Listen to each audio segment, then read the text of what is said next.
Hello everyone, आज बात करते हैं जीएसटी के एक इम्पोर्टेंट टॉपिक पे जिसका नाम है रिवर्सल ऑफ आईटीसी।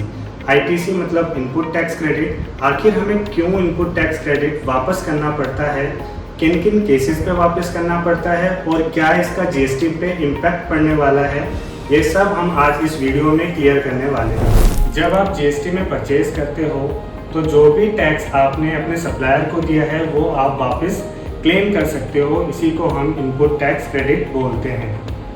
अब जीएसटी में कुछ ऐसे लॉज हैं जो हमें ये बताती हैं कि आपको कब कब ये आईटीसी रिवर्स करना पड़ेगा, मतलब कि हम जो आईटीसी ले रहे हैं वो हमको अब वापस करना पड़ेगा। अब हम जानते हैं कि ये किन किन सिचुएशंस में हमको वापस करना पड़ता है। Case number 1, non business use. जब भी आप कोई गुड्स अपने पर्सनल कंज्यूमशन के लिए लाते हो तब आपको ये आईटीसी रिवर्स करनी पड़ेगी।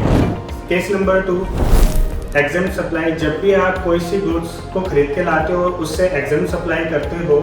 जस्ट लाइक एक एग्जांपल लेते हैं कि आपने एक आटे की चक्की खरीदी, उस पर आपने जीएसटी सप्लायर को पे किया और अगले ही महीने आपने उसका आईटीसी ले लिया, बट आप उस आटे की चक्की से आटा खुला पीस कर बेच रहे हो तो वो अनब्रांडेड आटा हुआ, उस पर कोई टैक्स नहीं लगेगा, वो एग्जेम्प्ट है। मतलब क्या है कि आप एग्जेम्प्ट सप्लाई कर रहे हो अपने इनपुट गुड से, तो आपको ये आईटीसी रिवर्स करनी पड़ेगी जो भी आपने आटे की चक्की के ऊपर ली थी। और नॉन पेमेंट टू सप्लायर, अगर आपने अपने सप्लायर को 180 दिन के अंदर अंदर में पेमेंट नहीं दी तब भी आपको ये आईटीसी रिवर्स करनी पड़ेगी।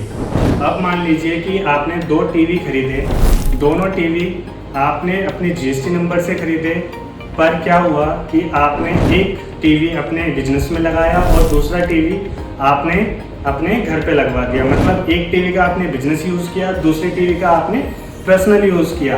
बात क्या थी, मान लेते हैं दोनों का 50,000 एक टीवी का, 50,000 दूसरे टीवी का, दोनों पे 18%, मतलब 9,000 रुपये दोनों टीवी पे आपने जीएसटी क्लेम कर लिया।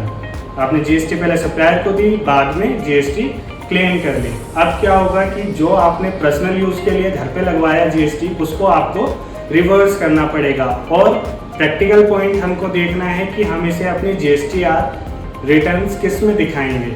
तो हमें जीएसटीआर 3B में दिखानी है ये रिटर्न्स, टेबल नंबर 4B के अंदर।